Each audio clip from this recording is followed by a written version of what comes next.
Thank you.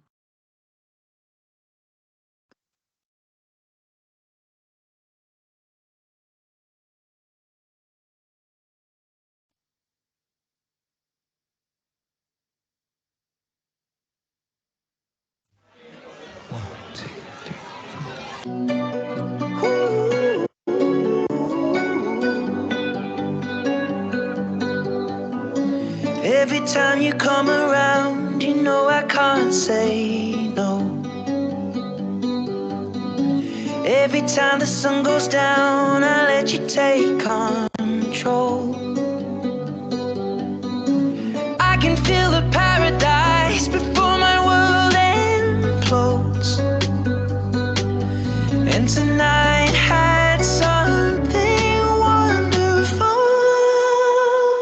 My bad habits lead to late nights, sitting alone, conversations with a stranger I barely know, swearing this will be the last, but it probably won't. I got nothing left to lose or use or do. My bad habits lead to white eyes staring into space, and I know I lose control of the things that I say. Yeah, I was looking for a way out, now I can't escape. Nothing happens after two. It's true, it's true. My bad habits lead to you.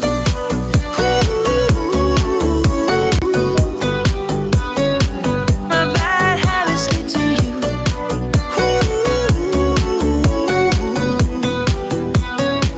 My bad habits lead to you. Every pure intention ends when the good times start.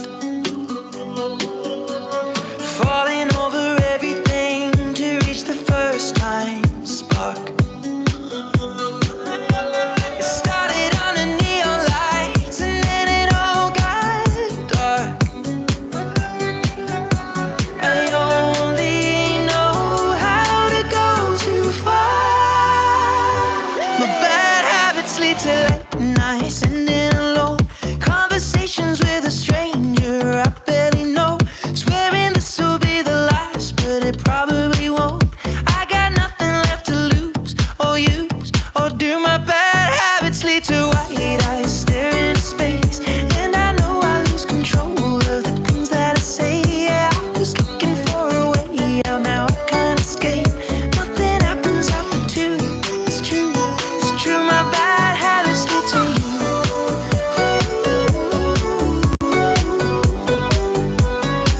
My bad habits lead to you.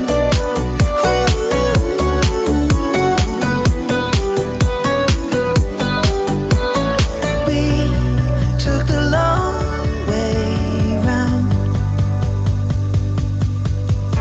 and burned till the fun ran out.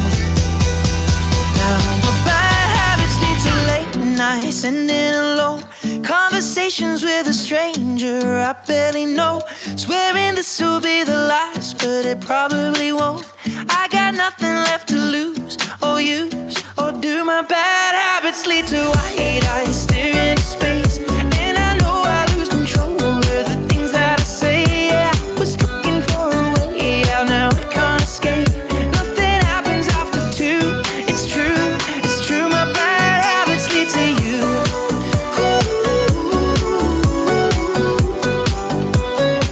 My bad habits lead to you.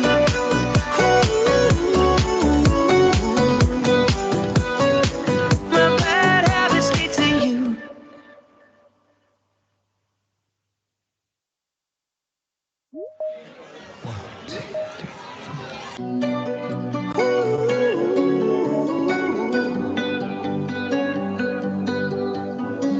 Every time you come around, you know I can't say no. Every time the sun goes down, I let you take control. I can feel the paradise before my world implodes. And tonight had something wonderful. My bad habits lead to late nights, sitting alone, conversations with a stranger I barely know, swearing this will be the last, but it probably won't. I got nothing left to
sending alone. Conversations with a stranger I barely know. Swearing this will be the last, but it probably won't.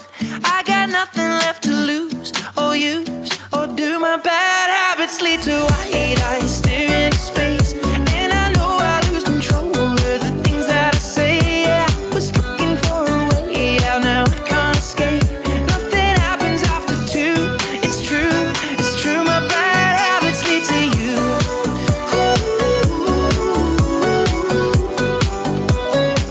My bad habits lead to you.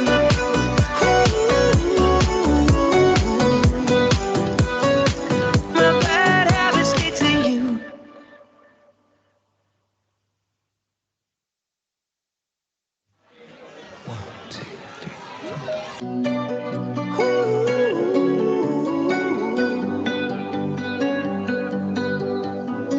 Every time you come around, you know I can't say no. Every time the sun goes down, I let you take control. I can feel the paradise before my world implodes. And tonight had something wonderful. My bad habits lead to late nights sitting alone. Conversations with a stranger I barely know. Swearing this will be the last, but it probably won't. I got nothing left to lose or use, or do. My bad habits lead to white eyes staring into space. And I know I lose control of the things that I say. Yeah, I was looking for a way out, now I can't escape. Nothing happens after two. It's true, my bad habits lead to you.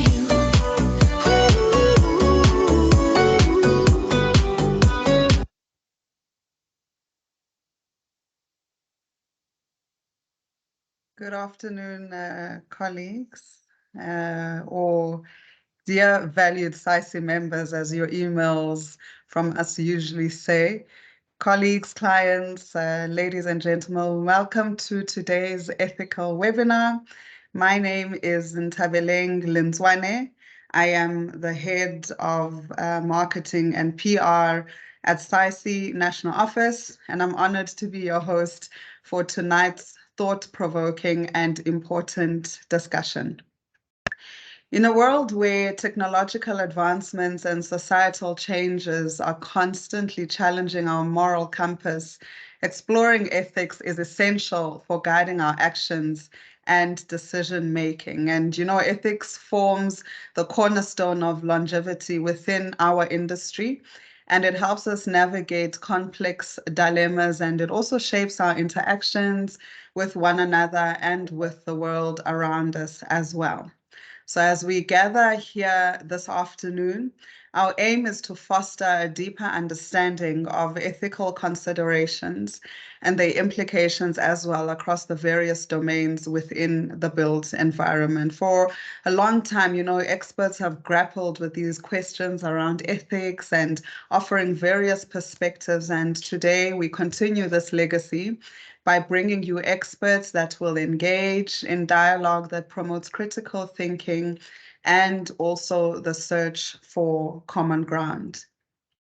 We have a new vibrant committee leading our ethics pillar of the SAICE Growing Forward strategy. And today's, vision and what we are speaking about tonight and during this webinar is around getting to know what these ethical principles are.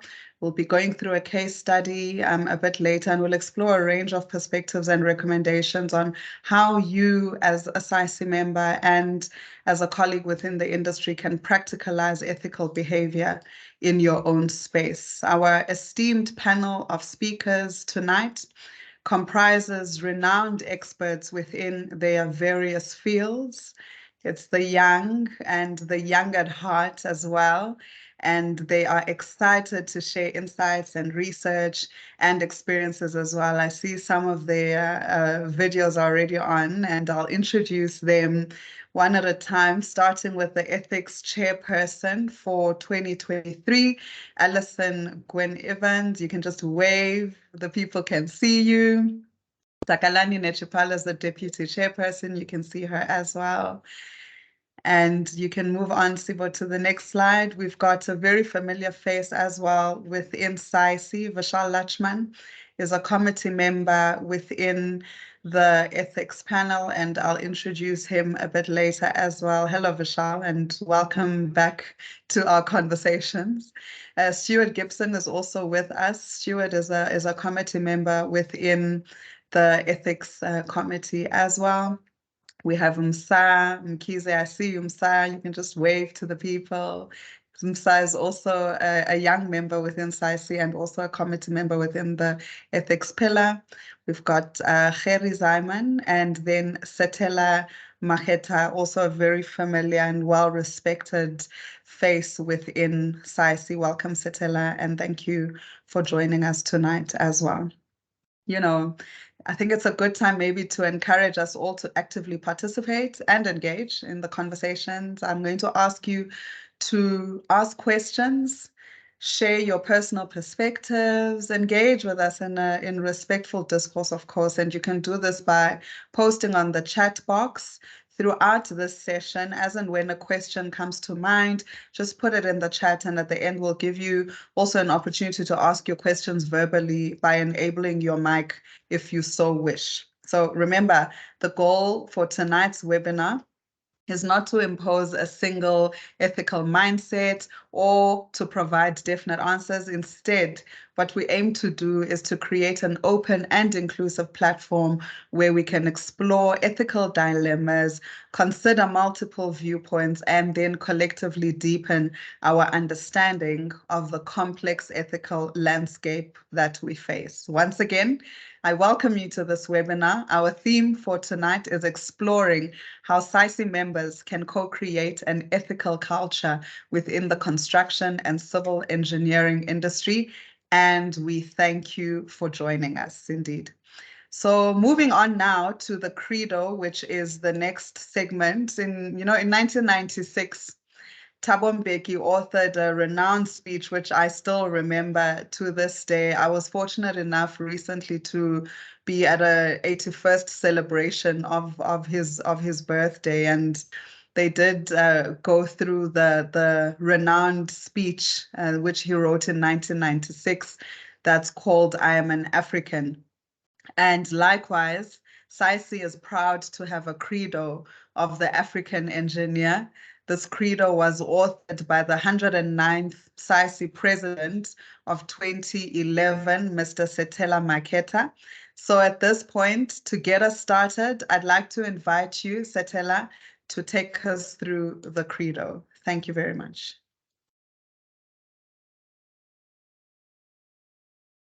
Setela, you can just unmute and then you can take us on. Thank you.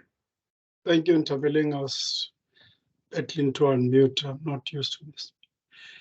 Thank you very much for giving me this first opportunity to recite this credo.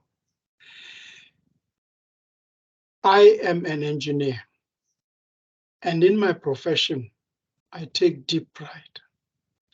To it, I owe solemn obligations. Since the origins of humanity on the continent of Africa, human progress has been spurred by the engineering genius. Engineers have made nature's vast resources of material and energy usable for humanity's benefit. Engineers have vitalized and turned to practical use the principles of science and the means of technology. Were it not for this heritage of accumulated experience, my efforts would be feeble. As an engineer, I pledge to practice integrity and fair dealing, tolerance and respect, and to uphold the devotion to the standards and the dignity of my profession. conscious always that my skill carries with it the obligation to serve humanity by making the most sustainable use of Earth's precious resources. As an engineer, I shall participate in none but honest enterprise. When needed, my skill and knowledge shall be given without reservation for the public good. In the performance of duty and in fidelity to my profession, I shall give the utmost.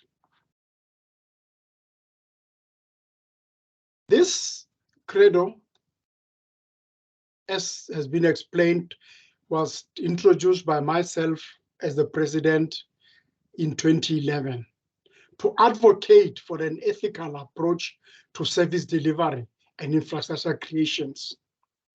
Engineers are responsible for the creation of mostly public assets and are consequently mainly remunerated from public funds. This has led to the built environment being dubbed the most corrupt profession in the world, particularly because of the large amounts of money involved. Amidst all this, the majority of built environment professionals are honest and ethical people who are doing their work. But like all professions, the corrupt minority projects a grim picture for the entire industry. Lately, I was talking to young engineers and realized sometimes the pressures they are subjected to, particularly in cases where the leadership of the organization are not themselves emphatically ethical. But the pressure is not only on young engineers. Even experienced ones are exposed to the pressure of unethical behavior. For example, as we speak now, I've been requested to talk privately to someone in a municipality where my company won a tender in order to finalize the appointment. In a situation where I have been paying my staff only half of their salaries due to lack of work, that's very tempting. But I can talk this openly to you guys, even if the person is listening, because I'm not going to do it. Not all persons would have the resolve to let their business fall rather than discuss things privately on tenders that were advertised publicly. And this is not for the first time for me, and I wonder how many times it's happened to other people. The credo of the African engineer is based on the values of the Order of Engineer, first resided in Cleveland, USA in 1970. Engineers need to make ethical choices in providing, enabling, and sustainable solutions. Just like the doctors have the Hippocratic Oath to guide their actions in providing medicine to the sick, engineers, I believed, should have a credo which would guide them in providing the fundamentals of human life. A credo is a statement of faith. Its credo means I believe in when they are providing services. SAICE, through its ethics initiatives, endeavors to raise awareness in all circumstances where government or any stakeholders embark on unsustainable practices or legislation.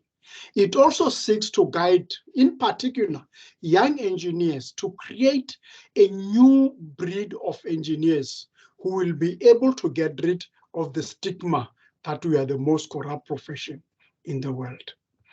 Thank you, Ntabile. Thank you very much for that indeed, Sateland. You know, part of the importance of this credo is to really instill a sense of integrity, like what you were saying, and also values, you know, to us as professionals that we can conduct in our way of life and in work as well. So thank you very much for that. And speaking of values, you know, values play a crucial role in shaping our individual and collective thinking. You know, the core principles and beliefs that guide our decisions and our actions are also a part of establishing, you know, in the establishment of the ethics pillar of growing forward. And now to take us through what those values are, how we came up with them, and I'd like to now invite the Ethics Committee Deputy Chairperson, Takalani Nechipale to take the mic and take us through this segment. Over to you, Takalani. Thank you very much for that, Ntabaleng. Yes, thank you very much for that credo, and thank you for introducing the importance of values. What we have done as the SAICE Ethics Committee is we've published a poll for everyone to participate in to just highlight the values that they see as being crucial to support ethical decision making and behavior within SAICE. So what we did is we extracted 18 values, all coming from the EXA Code of Conduct, the SAICE Code of Ethics, and the Credo of an African Engineer. And some of these values speak to both personal and professional areas, as well. Some of them are more operational, some of them are more professional, and some of them do correlate to the Constitution's Bill of Rights. So I will just run through the results that we received. And as everyone can see, most of the responses that we received, so we received 49 responses at that time, and most of them speak to accountability as one of the key values, integrity is one of the key values, and the third one being ethical judgment. It just goes to show that everyone has their own understanding of what values are required, but majority of those that had responded have the same viewpoint, have the same understanding of what needs to influence ethical behavior within SAICE. And it was quite interesting to see this because I'm sure you as a participant or someone that filled in the form saw some of the values that you wondered, what does it mean for me in terms of ethical behavior? And then chose what you feel like is correct to you. And it just goes to show that everyone has the similar understanding of what ethical behavior entails and how we can actually promote ethical behavior within SAICE and support SAICE members in our industry. Just to go to the next page in terms of the professional registration for all the participants in this poll, we can see that the number of experienced professionals are those that filled in the form quickly, and it was actually quite enlightening to see this because I believe that they have been in the industry for quite some time to be able to pick up on what is crucial and actively want to participate in it. It would have been lovely to see more young candidates and recent graduates participating, but I do understand that there might be blurred lines as someone who just stepped into the industry, as someone who just started their job. What is ethical behavior?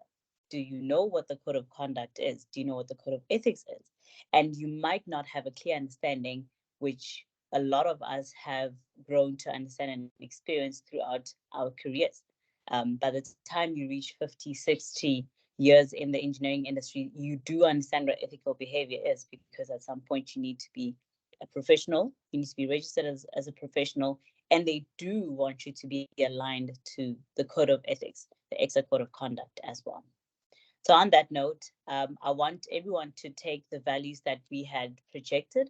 And if you weren't aware of what values apply to what ethical behavior is, do ponder on it as we go through the case study, and just make sure that you listen in on what we have to share and try and paint yourself in a picture of the people that are spoken about in the case study, as well as those that had responded to it, and take some key points away. And you'll learn a lot more in your early career instead of waiting for 10 years to understand it. Thank you very much. Thank you very much, Takalani. Indeed, that was very insightful. I think it gives us a much clearer picture of what we need to consider as values to live by, not only as members of the ethics committee, as professionals at large as well. That was really insightful, and thanks a lot. While you were speaking, I was just looking through the chat and I did see some banter, which we like to see. Louis, to answer you, there's only one person who's an Ed Sheeran. There's no one actually who's more of an Ed Sheeran fan in SAICE more than Tom McCune. I did say that we have the young and the young at heart at SAICE. So that's to answer you on the musical choice of whose choice the music was.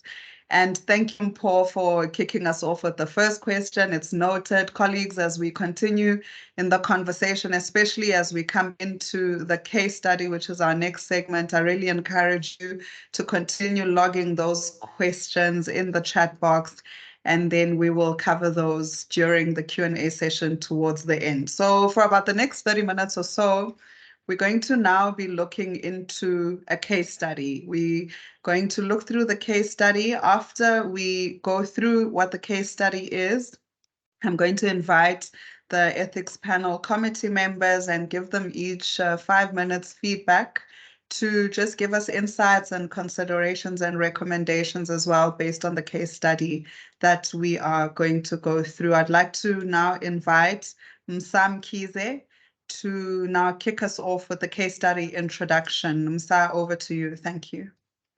Thank you so much, everyone, for coming along. So just to give a brief background on how and why we do these case studies, I think ethics is one of those things that you are not sure when you're going to need it. It's like an airbag, but it's better to always know that it's there, and it's better to always practice and train that bone until the day that you need it. And how we then do this is that we have these case studies that we try and source from real engineers and real life issues where we ask you guys, the people who are working in the industry, to write into us, tell us what is it that you are dealing with and how, what is it that you're dealing with. And what we do is we take that story, we make sure that it's anonymous, and we share it with the community, and we ask the experienced guys in the industry to come and help us and tell us how they would navigate this. So our case study today is a young engineer joined a new company and was sent to a site to undertake quality control of the construction of a new water pipeline for a local municipality. The director of the company he reported to was the engineer for the contractor, and she made regular visits to the site, particularly at the end of the month when the monthly measurements and payment certificates were being prepared and agreed between her and the site agent. As the young engineer settled in his position, he tried to learn as much as possible about construction supervision, and he set up a system to record and manage the site instruction and the progress of the work. This evolved into a series of spreadsheets where he kept record of the work done and produced the quantities which could be used for the monthly payment certificates. When he compared his first spreadsheet results with the latest payment certificates, however, he found that his figures were considerably less than what was agreed. Assuming that he had made a programming error, he reworked the spreadsheet but still could not find the reason for the difference. This led him to check through the payment certificates, only to find that all the major items were about 15% higher than what the actual work that had been completed, resulting in the contractor being overpaid. He immediately drew this finding to the attention of his supervisor, the director of the company. She told him sternly that he should concentrate on the work that he had been employed for, which was quality control, and not to interfere with the responsibility, which was monthly certificates and payment. The young engineer was concerned that he could be witnessing a possible fraud, and in his own time over the next months, continued to monitor the payments against his own record of work done. This eventually proved that there was a continual overpayment of around 15% being made to the contractor. He cannot report it to his supervisors, and if he reports it to any authority such as the client, the police, EXA, or SAICE, his employer would know the source of the information and he would lose his job. And this is our case study, and these are the questions that our panel would be basically answering. What can the young engineer do now? How does this case study challenge us in the role of experienced engineers in supporting young engineers facing ethical challenges? What role can SAICE play in this situation? What participations can we develop that extends the ethical impact beyond our core responsibilities as engineers? Thank you so much, Msa. This is very interesting indeed, and I'm really interested in hearing the views and the insights of the various committee members. I did say that I would give each 5 minutes to take us through some of the takeaways, the insights, the considerations, advice, recommendations that our committee members have, relating to this case study. So I'm going to request in the following order that our panel members just unmute and turn their videos on and just give us a bit of feedback around what their take is, what their advice is. I think one of the challenges is that this is not just a story, it's actually things that happen, within the sector, unfortunately, So I think it's to everyone's benefit to just get an understanding of what the different ways to resolve such issues would be. So the order that we're going to go in terms of our panel members coming in to give us insights and feedback, we're going to start with Stuart Gibson. And after Stuart, I'm going to request Setela to then come in for a few minutes. And then I'm going to request Msa, if you can come back and just give us your take in terms of your feedback and recommendations. Alison will be after Msa, then Vishal, and finally I'm going to ask Takalani to then conclude this segment before we go into the next session. So Stuart, if you're ready, you can unmute and turn your video on and just give us a few minutes of what your take is on this issue. Thank you. Yeah, thanks for that, Chair. I think it's very important that we all think about those things. But first of all, I want to stress that this is not a specific case that actually happened. It's a fictional case, but it is made up from a number of different cases that we have been exposed to over the years. But I think it's very important to warn young engineers that this is the type of thing that I'm not saying you can expect to happen, but you should be prepared for. It's very important also to understand it's not always about money. Quite often it's about maintaining standards. I think everyone will understand how it is possible for people on site to turn a blind eye to things. So it's very important that everyone is aware of these things and how these happen.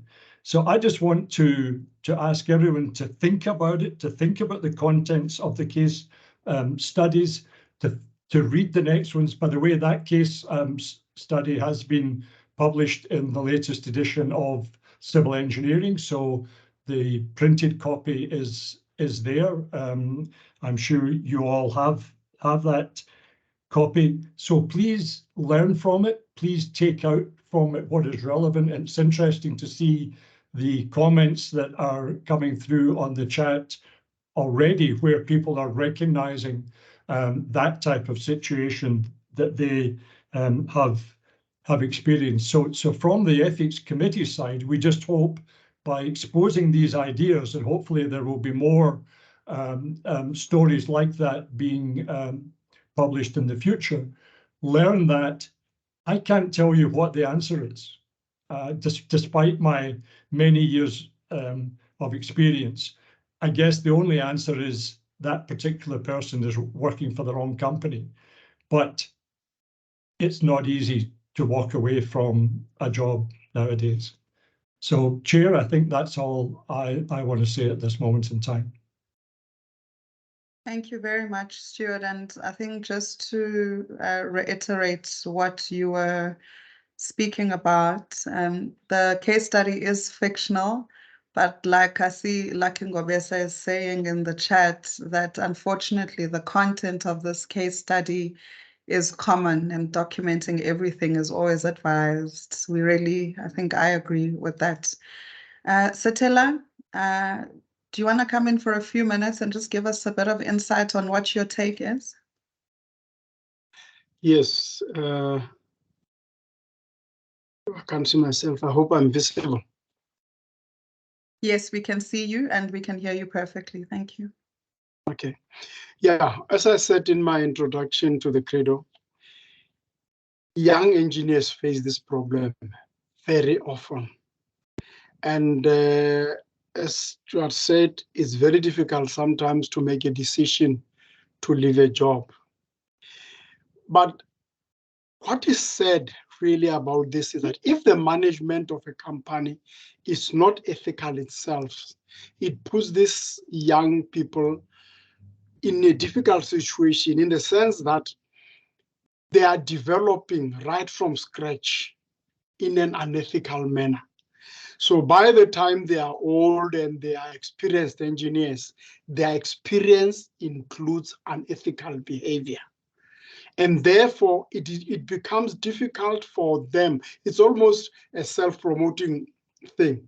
It becomes difficult for them to realize when they are doing wrong things because they've basically been grown in that culture. Sadly, if these people go and spill the beans, as it was said in the case study, it's very likely that the management would know about who did that, and that person would be victimized. And that is one sector. Sorry, that is one issue. But the other issue is that we also have a lot of young people who have the mentality that I call, I know what I want and I want it now. When they see old engineers like Stuart driving BMWs and Mercedes, he works for 2 years and he also wants a Mercedes-Benz. And therefore, for him, this becomes an issue to say, okay, in this company, I can do this, I can do things.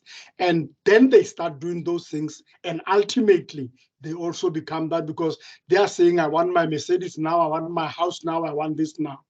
So what I can say to engineers, there are two things, is that if you are working in that company, as Stuart says, you are in the wrong company. Leave that place as soon as you can and find a job with ethical people.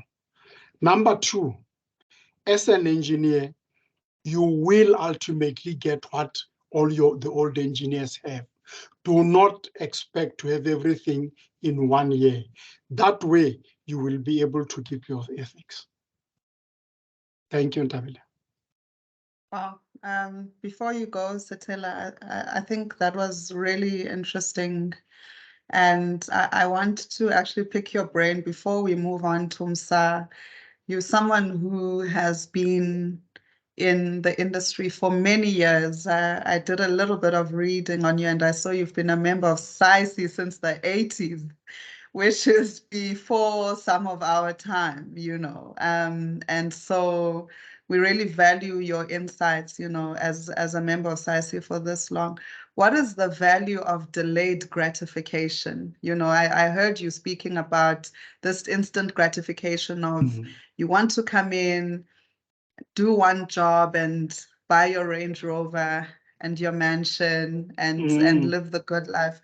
What has sustained you in the span of your career relating to delayed gratification? I hope you understand my question, or I hope Yes, I understand your question. First of all, delayed gratification, there are the advantages. When you ultimately get those things, you will be very comfortable and you know, and you almost go to bed with a clean conscience.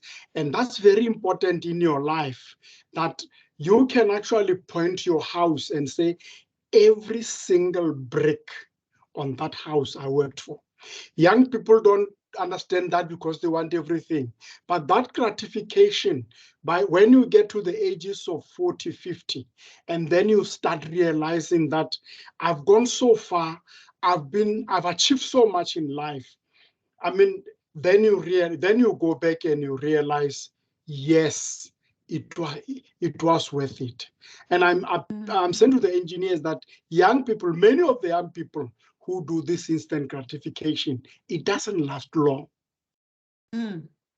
Delayed gratification means you are actually planning for what you'll have, and you are putting in effort to do it. But if you just live on getting things wrongly, then not only do I not certify you, I remember, just to conclude, I remember when I was at school and my teacher was teaching me about cheating in the exam. He said one thing I never forgot. He said, you will cheat, you will pass. Nobody else will know, but you will live the rest of your life wondering whether, if you had not cheated, you would have become an engineer. Wow, well said. And speaking of young people, Msa, if you are there, thank you very much for that, Setela. So let me give the mic to a young person. Do you agree? What is your take on this case study? Yeah. You know, Ntabileng, I actually just wanted to express this before I jump into the case study, is that Sure. especially to everyone who's joined, because I shared this like through all my social media, is that the benefits of sitting and participating in such organization is this. I just recently graduated, and I sit in a committee with so much experienced people, and the type of conversations that you get there are so much rich. And I think to now link it into the case studies that, you know, we sit and we look at our country and we think, oh, what has gone wrong? And we always almost point fingers. And I think the most important thing that we can do as young people is to participate. And this is one of the ways that we can participate. And just also to remind everyone, please register to vote for next day elections. Jumping back to the case study, there's so many things that for me are quite alarming as someone who has just recently joined the industry and who's eager to learn, right? And Sitela touched on this, that you want to absorb everything. You want to make sure that when you're given work, you are as efficient as possible. And in most cases, you end up as absorbing such activities as this is how we do this, or this is how things are done. And that's a very crucial thing that I think it is very important that we need to be able to highlight it and see it and know that it is not how things are done. And secondly, you spoke about, or the questions at the end of the case study was that, how do we participate? How can we develop ethical beyond the core of the responsibilities of the engineer? And I think, again, in the credo, it touches on why did you choose to be an engineer? Why did you choose to participate in this? I mean, you could have been anything else. And I really do think that at the core of engineering, and that's why it's called civil engineering, it's because we really are there to make people's lives better. We are public servants. We should be treated and we should think as public servants. So whenever we do something, it should not only just be about the ethical part of it in terms of the financial part, but also even what you do and what you create. Is it going to better benefit society? And that's why things like sustainability are very important in this case. And so having such moments, and I think we at SAICE, we have ethical moments before our meetings. Ethics is one of those things that you need to grow within you, and you never know when you're going to need it. And so having events, participating in such events, having ethical moments before your meetings, and I think there are different people from different organizations where you just sit and talk about what is the possible thing that you could do wrong, and I think that then well equips us young engineers going forward into making decisions about anything. So for me, I think those are the two things. The first part is participating as a young person in this country, trying to create change, but two, ensuring that we create an environment that actually allows the growth of ethics, like make it difficult for someone to do something wrong because everyone else is speaking loudly about how we need to be ethical. And just to close off on this, is that what got us here is not a huge group of people doing wrong at the same time. It was one person at the corner doing just a little bit, not a lot, just a little bit of wrong. And when you add it up and you get things like load shedding. When you add it up, you get things like the lack of public services that we can have in this country. And I think that's why then it's very important to then internalize these moments and internalize these case studies. So true, Msa. And I think with what you're saying in terms of your last point, I encourage everyone in the room to read a comment that was just posted now by Frederick, and he's basically talking similar to what you're saying about slow burn, where small error gets accepted, then you start with that, and then it starts to build. Then a bigger error, then he says, where do you start reporting the issue from there? I think that's the genesis of the issue, and yeah, so I'm still reading your comment, Frederick, but thank you so much for that. And Msa, thank you for your thoughts. We really do appreciate your take as a young person. Now, we know that young people are very social, Msa, I'm putting you on the spot. Young people are very social and, relational as well in terms of your friendships and your associations. How do you cultivate a lifestyle of ethical behavior with colleagues and peers that are in your generation and age group? Is that something that's important to you? And what do you do to advance that influence in your circles?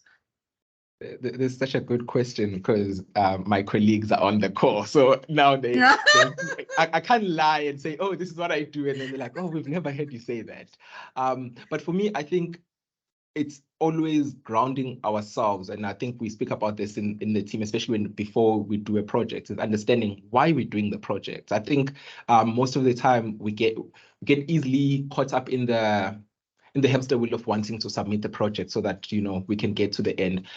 So for me, I think, and in my team and the people that I work with, is understanding why we're doing what we're doing. And I think one of the things that we're working on right now is, for example, a sustainability problem at one of the university with the water, right? And understanding why water, why is it so crucial? So I think understanding the why and why you're doing what you're doing. And I think Sitela again touched on it, is that when you look back in your career, I do think doing impactful work does kind of pay you back. You do feel like you've actually impacted and you've changed the world. So I think a very social way of doing things is to actually just always question what you're doing.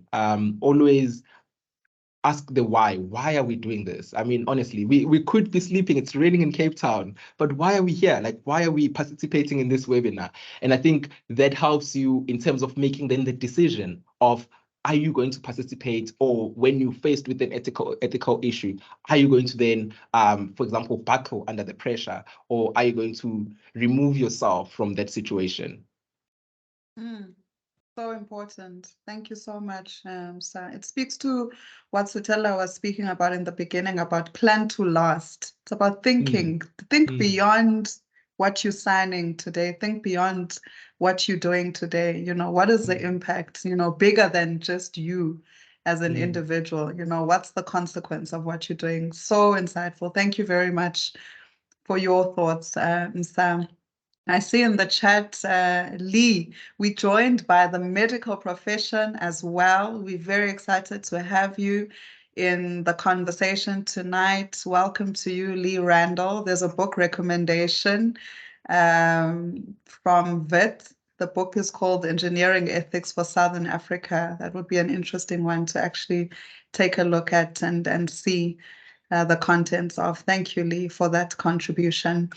Now, I think let's go further to the chair of the committee, Alison.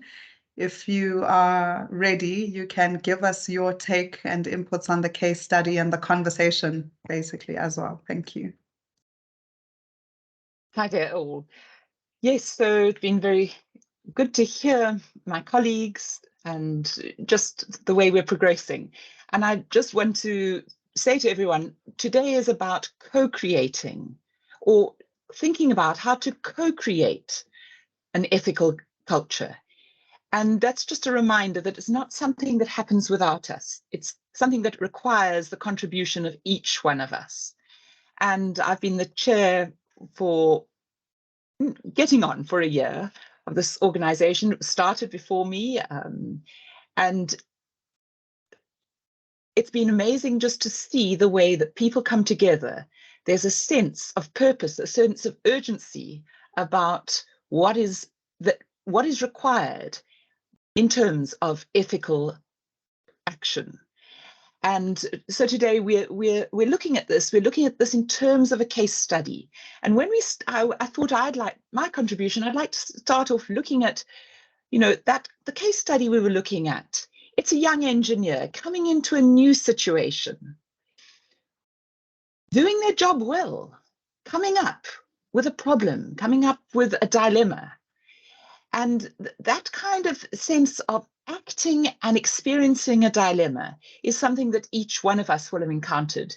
And it's the challenge of what to do when that happens.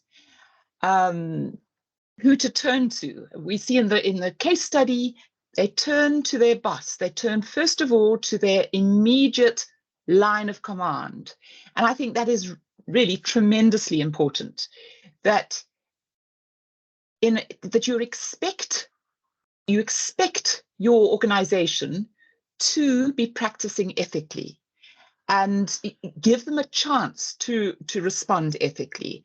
And so even after being sort of turned away, the person continues doing their job, accumulating more data, a larger problem.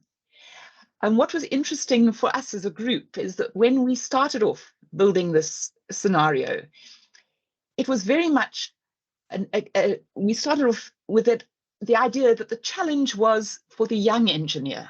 What should the young engineer do? But I'd like to just really emphasize that we became aware that it was much bigger challenge than just for the individual. There was also the challenge, what does the experienced engineer do in this situation? The person on the sideline, not necessarily involved in this. What kind of a culture are you creating and enabling? How is that culture being enabled? And those are some of the things we've been considering as the SAICE Ethics Committee. Many of you may have noticed we started probably about 6 months ago. So we started with ethics moments, where we'd take an extract from some document, whether it was the Companies Act or the Exit Code of Conduct or the Credo or the SAICE Code of Ethics. So taking an extract, words, putting it out as a way of engaging, reminding us what are our obligations. And similarly, in this engaging with this case study, it's not just a matter of, what should be done to fix it. It's what should we do to create a situation where this is less of a problem. And what I always think is so exciting is that engineering is often about creating those situations, those systems, creating the systems to make something work better. And what we're looking at today is making an ethical culture more possible. So it's outside the technical challenges of an engineer, but it's using the strategic and procedural abilities and skills of an engineer.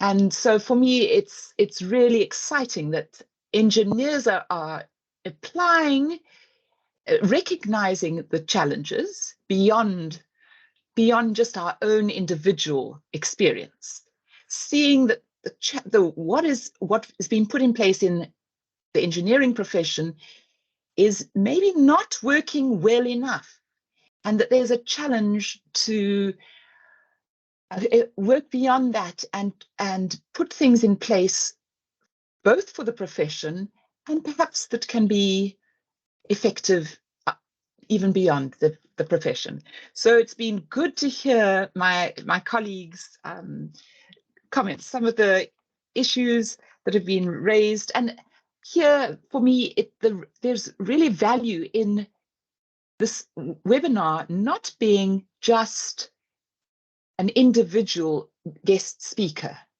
but it's very much the ethics committee together with the different contributions. And we want to see that we've deliberately made space for a diversity of views, a diversity of approaches, a diversity of answers, because in co-creating this ethical culture in engineering and construction, it needs to be more than one individual vision.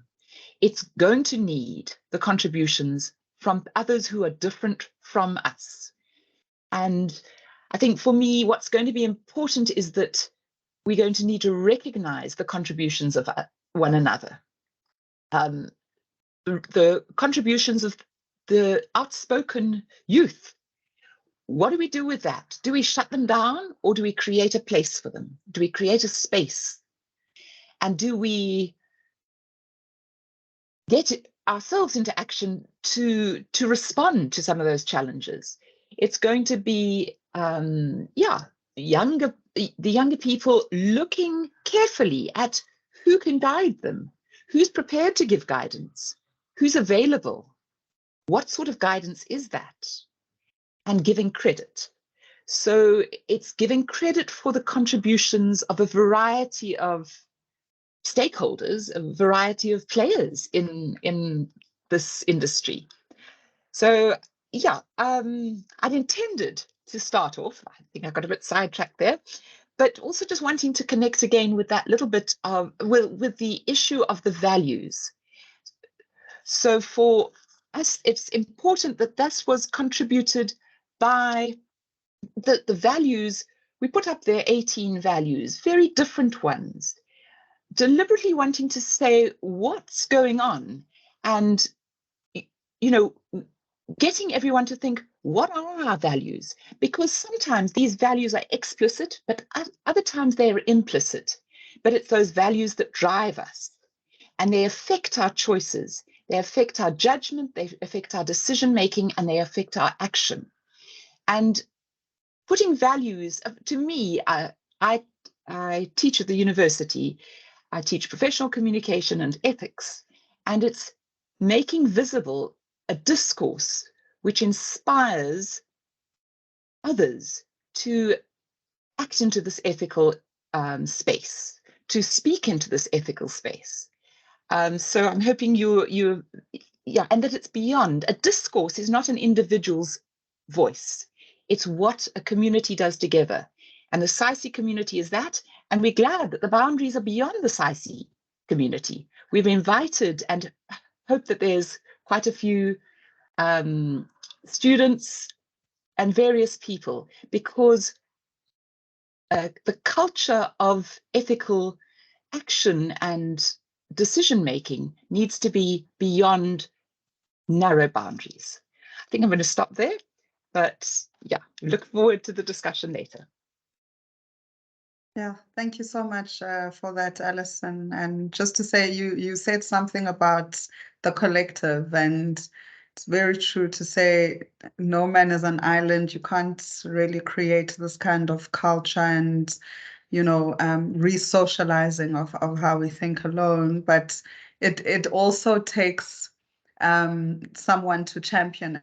I think we will do thank yous later, but I do want to really commend you as the chair of the committee, you know, to say it's important. The leadership aspects of it is equally important, you know, and we've seen with the emergence of this new committee, these kind of conversations are going to become more and more, you know, important. And it's really good that we get to start them like this. I see in the chat, you know, several of the comments and inputs from experts and, you know, within civil engineering and externally as well.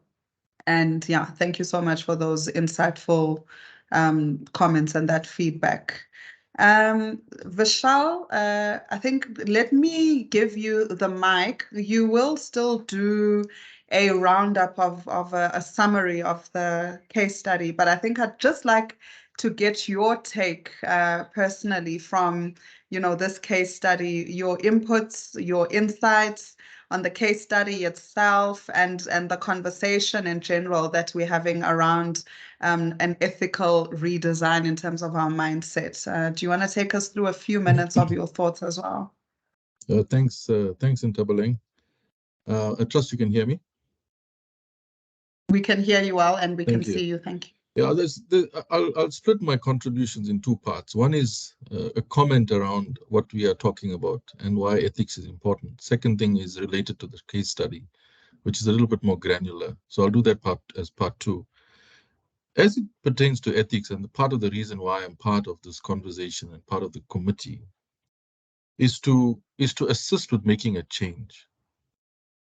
If I put a business hat on, in my mind, it's becoming unethical behavior is forcing us or pushing us toward an unsustainable place.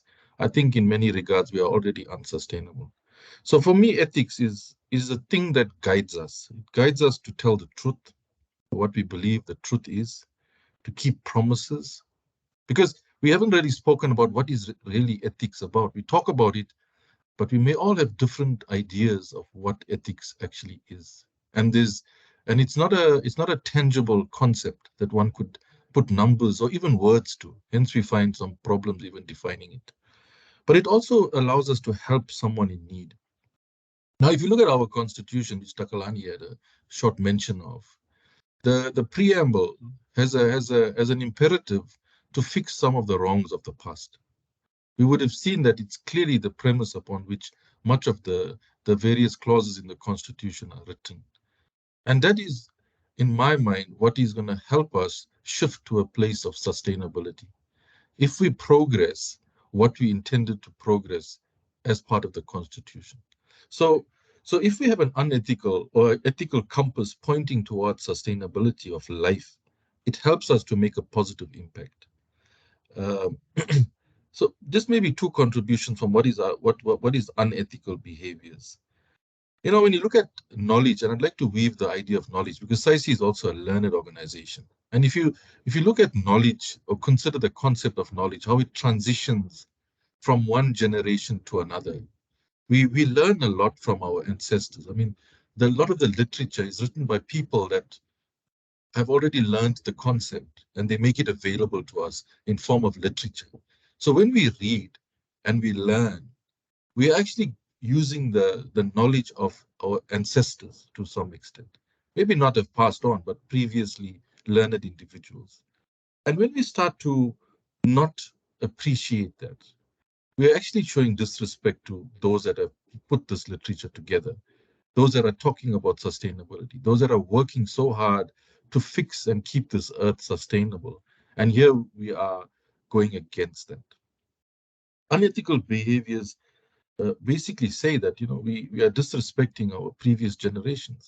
And I know from the cultural attributes of us as Africans, we respect our elders. That's how we live. We revere in what they have achieved because they were. So it sort of goes against the grain of our culture when we start to behave like that. The second contribution is that we will not learn if we remain unethical. We will not learn from the past. We will not learn from literature because we are looking at a quick fix for something that is short-lived. So the next contribution is around the collectivist approach within the African culture. And I'm not talking about global unethical behavior because there's a lot of that around anyway. But for us, you know, we spoke about the African engineer. There's always a sense of collectivism within the culture of African people. And when we start to behave unethically, especially when you look at that case study, you'll find that the benefactors are probably the director of the company and probably the contractor. So a few people win or score material gain at the expense of many others. That is not collectivist thinking, and it's not an application of collectivist theory in any event, because it flies in the face of why we have a constitution. We have many colleagues and individuals and vulnerable people in this country that need to be served. And as business, we look forward to doing that. But it's difficult to do that sometimes because a lot of similar type of events are playing out, which one could call unethical. So in my mind, when I look at that, you know, the contributions of that case study, even the young engineer, I mean, I know we're focusing on youth, but my contribution towards that is, you know, the cause of a lot of these problems are not. I'm actually part of a generation that the history books will say in time to come was part of being unethical in this country. So I'm part of the problem. That's the way I look at it. And I feel aggrieved by that. And I feel like unethical behaviors now rob the youth of future. So we're burdening the future engineers with a lot of unnecessary grief to have to learn, to sacrifice, to work hard, to come to a place of sustainability.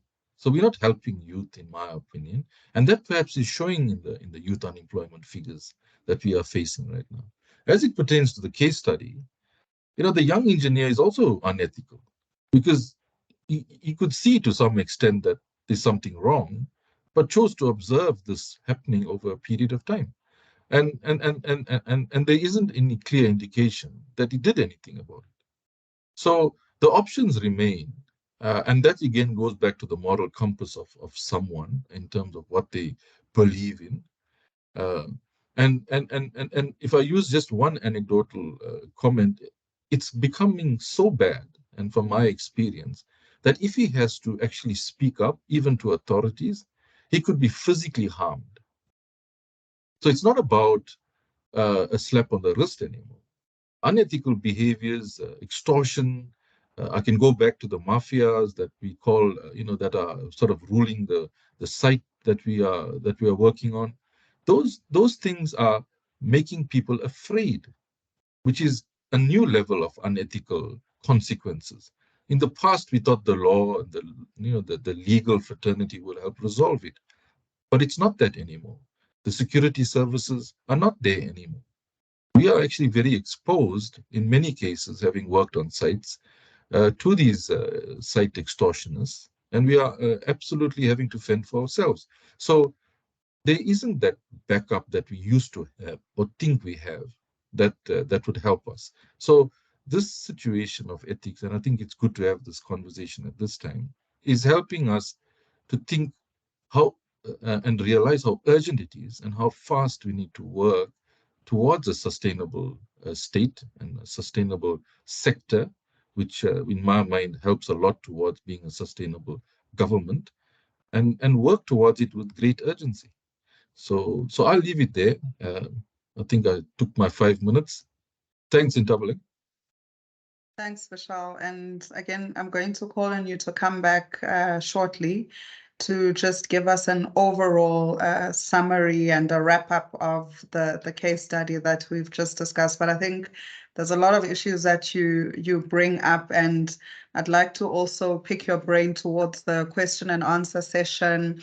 There's elements of ethical behavior that we haven't gone into, such as the impact on climate change, such as sustainability, such as early childhood development in terms of ethical and ethical socializing of children growing up. And I know the youth is one of your areas of passion. So we'll come back to that a bit later. But I think before you round up, Vishal, I'd like to give the mic to Takalani to give us your closing remarks and your insights on the case study and on the conversation as well. And then we'll come back to Vishal for the wrap up. Thanks, Takalani. Thank you very much for that, Ntabeleng. I think my team has said quite a lot and has opened up my eyes to the different spheres of unethical behavior. Just in short, just to go back to the case study, as Vishal has mentioned, the young engineer also did conduct an ethical behavior. But when we look at how he got to a point where he might not have consciously identified that he's unethically continuing these works to happen, he continued with these works. He made sure that he measures everything on site. He made sure that he checks all the delivery notes and all the costs paid. And I think when it comes to now the need to be able to survive, and by me saying that is to say being able to pay your bills, being able to pay your car and your house, you want to keep your job. And he or she might not have recognized at that point that they're being unethical, but they were looking at, okay, if I report this, what happens to my job? What happens to the bills that I need to pay? And most of us, I'm speaking from experience because I've worked as a resident engineer as well. Most of us look at that and say, to what extent do I report it? Yes, we don't want to wait until the bridge falls for us to say there was an ethical behavior that led to that. But how how will we support it then in that point where we did report it, and now we need to look at we need to look externally for who can support us, and that's where we as SAICE also want to provide that type of support. So I think I'll just throw it back to the team to say, how do we then support someone who's in a situation where they know they will lose their job because they will report them and they will be found guilty, under whatever laws that they've got? I've seen a lot of employers not having fixed rules or fixed code of conduct within their company, or they actually do, but they don't follow it because everyone covers everyone's backs. You get big bosses just looking at you and saying, I'm sorry, there's nothing I can do about it. But then what do we do now? Do we now support those type of people with opportunities to new jobs? Do we have a list of companies that we can say, you know what, unfortunately, you had gone through this horrible phenomena and scenario, but we are here to support you. We will try and engage with the companies. We will try and allow CCMA to take part in reprimanding and prosecuting these companies, but we're now here to support you and show you that your ethical behavior of reporting it to us and unfortunately getting your job or losing your job in that point will be supported by us. So I think that's just in closing. And I think, I'd just like everyone to engage on that note as well. Do also post your comments if you have any comments on that. Thank you. Yeah, thanks, Takalani. You'll see, I think it's the latest comment in the chat where Metse talks about, the dilemma of employment in terms of salaries. It says it's much easier to be discouraged and put ethics aside, as there's also an issue of companies who don't want to pay market-related salaries. It says there's also a lot of factors that lead one to being unethical, and human behavior is just a strange aspect of life. So I think those are sort of worthy factors to bring up, to say, is it an excuse?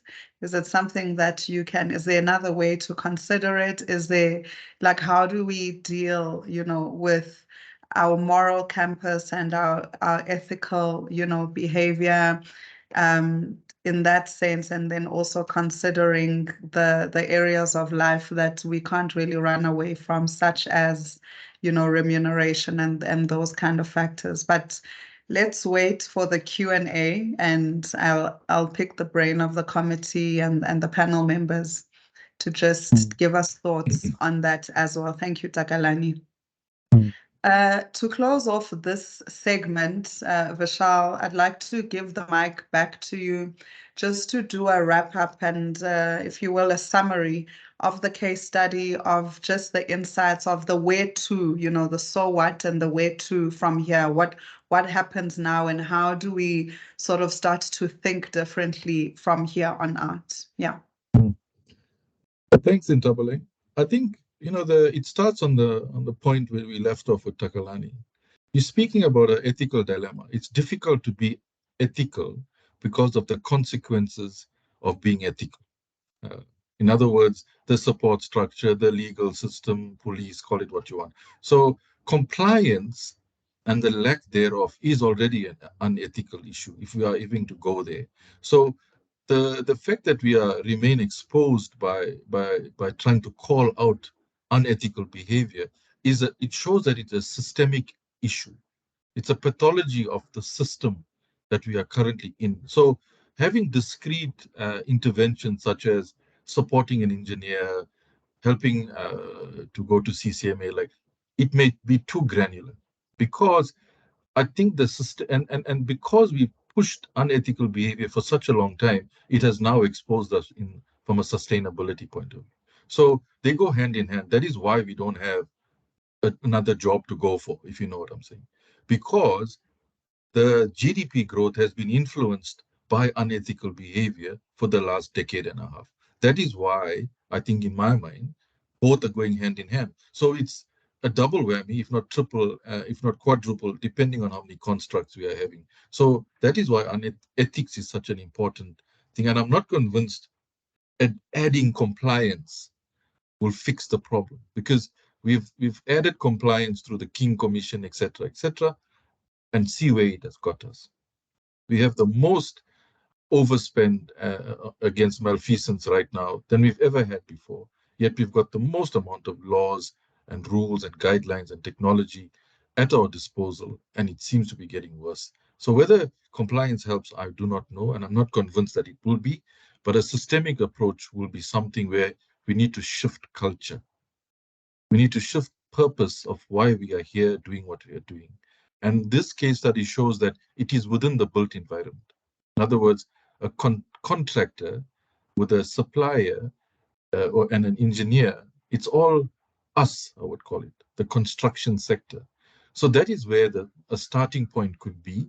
What we need to do will probably take another meeting, not here, but I don't think granularity is the way to go in this solution. So in wrapping up, I was thinking about what makes up ethics, and I couldn't put my finger on it, to be honest with you, because there's so much of research in the field, but I could summarize it to a few points. One construct of ethics is morality. Okay, now morality is a philosophical term because it's relative to people, and it's relative to culture, and it's relative to where you are at which point in time. But basically, we use a moral compass to decide what is right and wrong. That's what the moral compass comes from the definition of morality. And that's a basic unit of ethics. There's also corporate social responsibility. In other words, all of us, and I'm talking from a business point of view, we have a responsibility to the citizens of this country. Much of what any corporate does is to serve mankind. Okay? Because if you think about it, why do corporates exist? Providing goods and services to people. It's the same that applies to the public sector as well, where you serve your constituents. Okay, so the people aspect, it should be the driving force of why we behave ethically, because we are here to serve people, either by way of serving them by products, technology, services, call it what you want, but people are the ultimate benefactor of our behaviors. Okay, then we've got the use of experience. We are using malfeasance, and we're saying this is right and this is wrong. But how do we frame that right and wrong? We are using some framework to decide that this is right and this is wrong. So we need to go back to that framework and say, what is that framework? How do we decide that theft of public funds is wrong? Is it because the law says so? Is it because people say so, or some may not say so? They say, maybe someone says, I don't believe it's wrong. Now, how do we go to that point and say, okay, just because the law says it's the way we should be? So there's a experience part of it. In other words, we've seen in the past where things have gone wrong, society suffers. And really, the laws are there to guide that from, or stop that from happening. So the moral psychology matters. In other words, what is the psychology of the person in the company, in the role? What is your rationale for doing what you're doing? There's also the corporate culture. Many organizations, including that case study, will say the contractor is looking suspect. So is the service provider.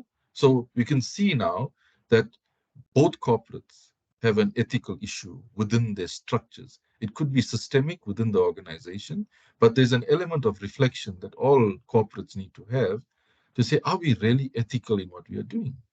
And do we want to be ethical? I think there are many corporates that have decided consciously that we don't want to be ethical.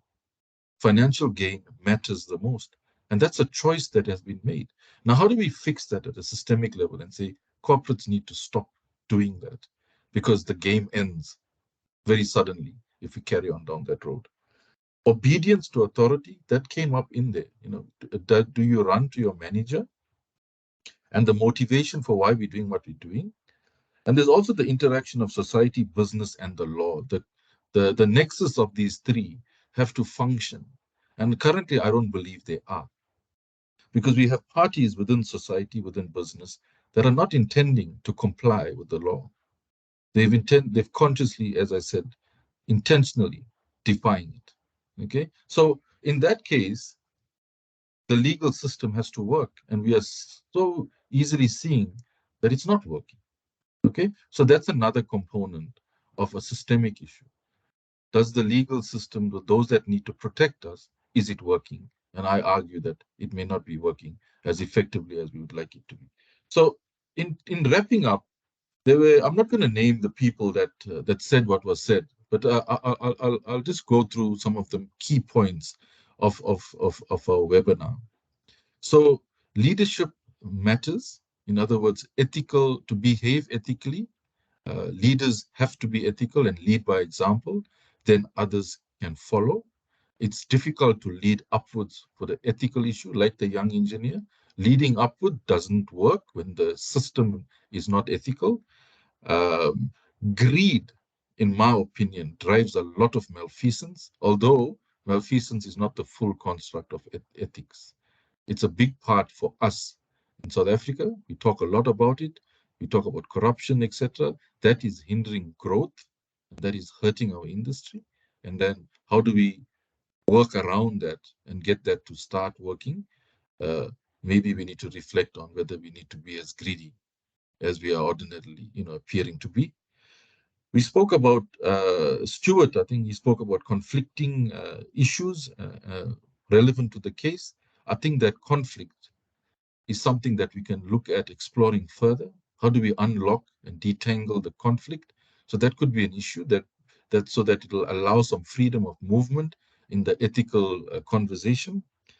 Setela spoke about delayed gratification. That's an interesting thing, because that is where I think maybe we differ, the older folk from the younger folk, because we grew up in a space where delayed gratification was a phenomenon. But now I don't know.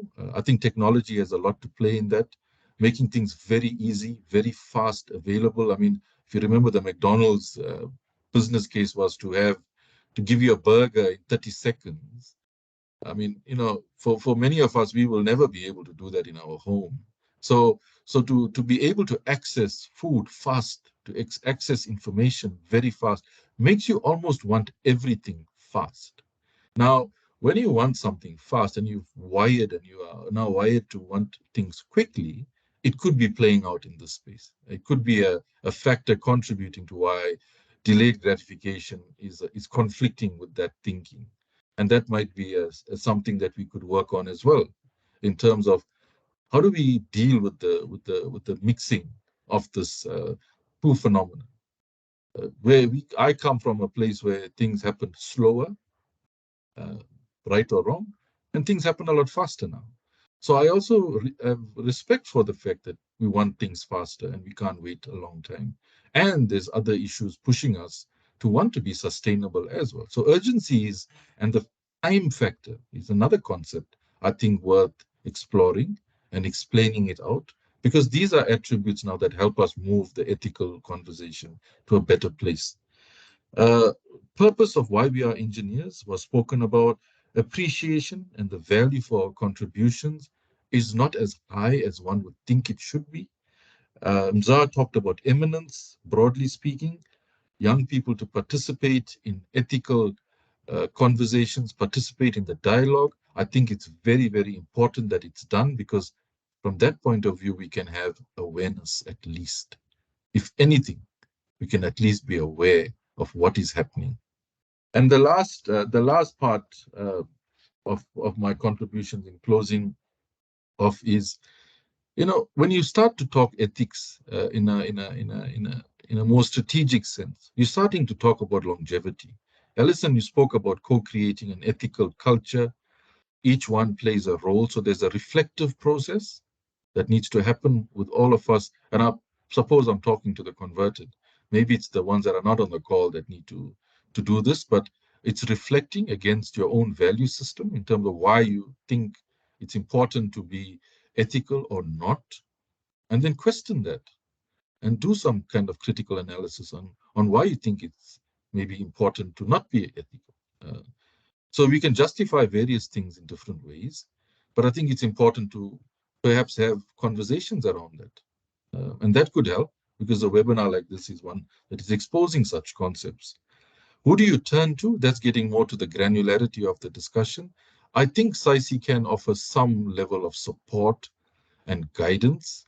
I wouldn't call it a call center necessarily, but it could be a guidance in terms of frequently asked questions, etc., that could be posed, or we could have a bot that would assist you with answering. Looks like ChatGPT can give you answers if you need to, because that seems to be just the thing that everybody uses now. So if you have a burning question, ask ChatGPT and see what pops up, because I don't know what will come up if you ask the question about what is ethical behavior, for example. So ethics, moments help. It creates the awareness, and that's important. And lastly, we spoke about process thinking of engineers and the impact of unethical behavior on youth. And I think that's the nice place to end.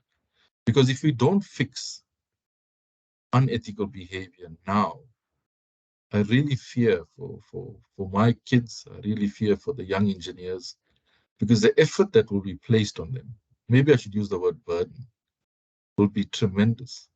And it might actually make us want to run away from it. Thank you, Dublin.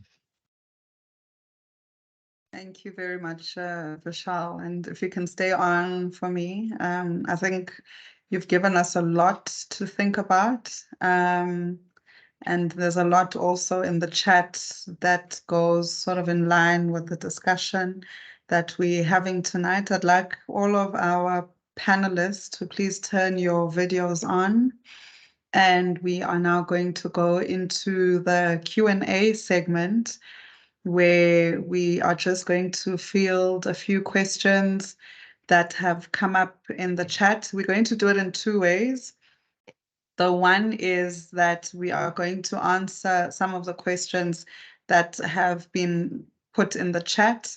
And then the second way is, if you would like to ask a question verbally, please raise your hand. I think your platform will allow you to raise your hand. And once you do so, we will then give you presenter rights so that you are able to unmute and ask your questions. So we can ask the questions and field the discussion in those two ways. But I want to pick up on what you just spoke about now, Vishal, and just in line with a comment and something that was put in the chat by Lee Randall around moral ethical development. Just to say that it's a process, says I call it moving from being a moral toddler to being a moral teenager to being a moral grown-up. So it says early moral development theorists, Kohlberg suggests that only 15% of people reach the last stage. In South Africa, we really need to foster this kind of development, moving often to Ubuntu ethics or collective thinking. What is your comment around that kind of development process, Vishal? A tough one, because moral development theory is not what I actually know about, but I can relate to the actual concept if you allow me to. I think there are many attributes through the various phases of growth that change over time. For example, we grow up in the space of childhood, early development. Then we are in a creche or at home. Second thing, we go to a conformist place called schooling, which means do as you're told. So we get changed in that process. And then we transition into adulthood, where we are learning, perhaps increasing our knowledge of certain aspects of life, I call it. Some go to university, others do other things. And then we progress past that into the work environment. Now, that's typically, for many of us, the transition of the phases. And you'll notice there are elements that change along the way. For example, the highest level of spirituality sits with the youngster, the youth, 0 to 5. Then you go to school and you'll start to lose your spirituality. You start to lose your emotional intelligence, because you are in a very cold environment that says, do as you are told. So you lose your own identity through that process. And when you reach the world of work, now you're told, but you need to have EQ. You need to have spiritual intelligence. But yet the system that you went towards that point robbed you of all of those qualities. So now you end up as a human being being taught to do as you are told, do as you are taught. Your identity in the process is diluted. And in my mind, some of those attributes help us to stay ethical if we had not lost it. Thanks. But then, if you look at it like that, what then is the value of influence? And I'm just asking it, as a follow-up from hearing what you're saying, to say there's your authentic self from when you don't have that kind of being told as doing as you are told, as you're moving through the system. Is there value in influence in other people that, have lived longer, that have more experience? I'm talking even in the working environment, that kind of influence, to say it's not where you don't look at it as a diluting, but rather an influencing, to say this is the direction that you have the potential or the opportunity of following. If do you know what I'm saying? Yeah, but the influence plays a very, very large role in that journey, because remember the psychology of a person and their makeup is coming from your experiences through your journey. So if you are coming through those various phases as an individual to become anything, you are taught by parents. That's your first influencer. Then you got the teacher, which is the second influencer, be it in school or university. Then you've got, and these are very impactful people in one's life, although we may not realize that.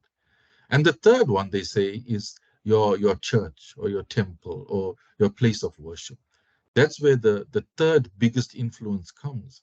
And that makes up 70% of your wiring as a person. So the answer is yes, but those three places affect one's actual wiring towards, whether you can be unethical or not ethical. It affects that kind of thinking the most. So if we can work in those three places, perhaps I'm not criticizing parents necessarily, or teachers for that matter, because we have Alison on the call, but those are the places where the main influence happens for all of us that have gone through that journey. Thanks. Thanks, Vishal. Msa, I was going to come to you with a follow-up question, but do you want to add on to what we're discussing right now? I saw your hand go up briefly. Yeah, I do want to add on, and it links to exactly what Vishal just said at the end about the teachers. For me, I think there's so much that we can do, right? Especially with the development. We can't influence everyone's development. But I do think one of the reasons why I joined, and Alison could be testimony of this, the committee, was that throughout my undergrad, I always was exposed to the technical part of the industry, right? How do you make sure that the beam doesn't buckle, and what is concrete, and the flow rates and all of those things. But ethics was just a small portion of a course called professional practice. And for me to look at the society that I'm in and think that actually ethics plays such a huge role, right? And the importance of being exposed to such ethical questions without money being a problem, right? Where I'm just a student and I'm being consciously made that, hey, you're going to an industry that operates in this way. How do you then operate within those dynamics? And I think that's very important. I mean, of course, and that's why I think then the exposure to these questions and to these kind of situations to students at a university level is very important.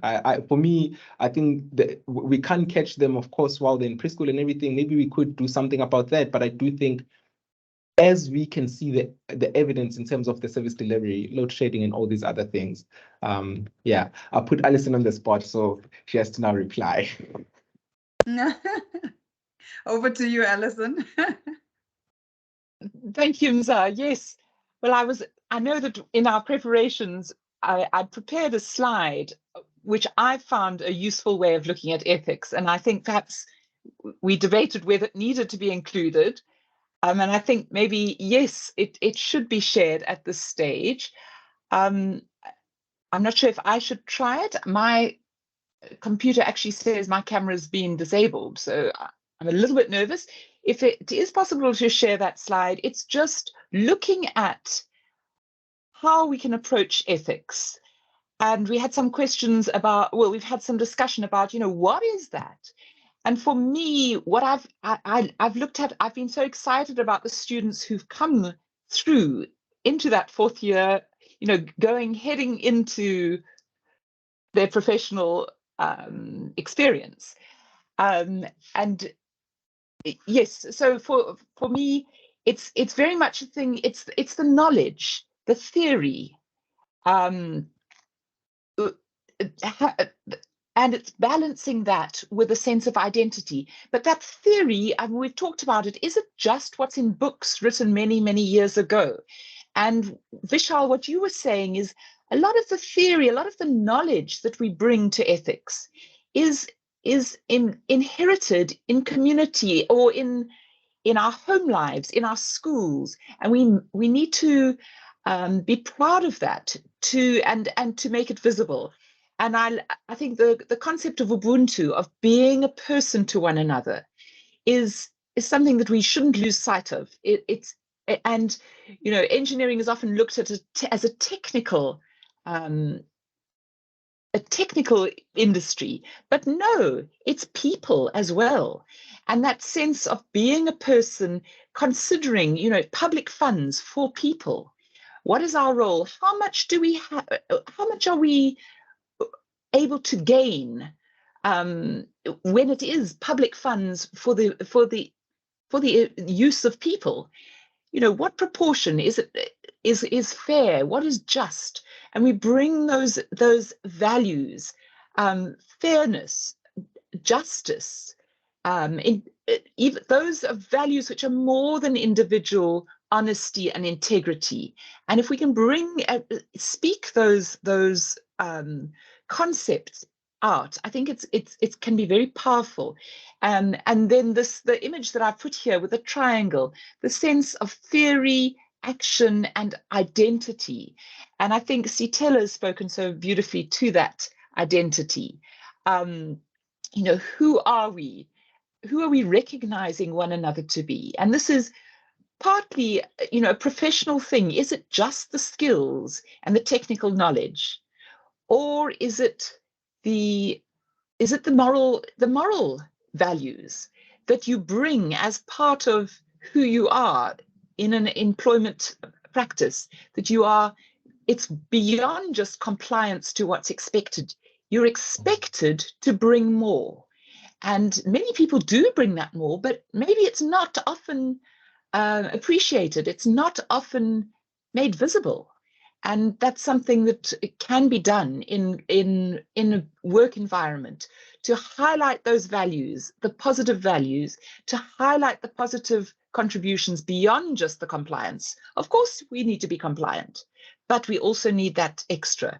So I think, yeah, and to trust that the situations that feed into the preparation of an engineer and into the ongoing equipping of engineers.